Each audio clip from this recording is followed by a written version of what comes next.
মানুষের ৬টি বড় শত্রু রয়েছে, আর এরা অন্য কোথাও নয় বরং মানুষের অন্তরেই বাস করে। এই ৬টি শত্রু হল কাম, ক্রোধ, মোহ, লোভ, ঈর্ষা আর অহংকার।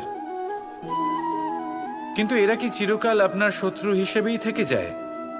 এদেরকে নিজের বন্ধু করে তোলা কি সম্ভব নয়? ভেবে দেখুন না।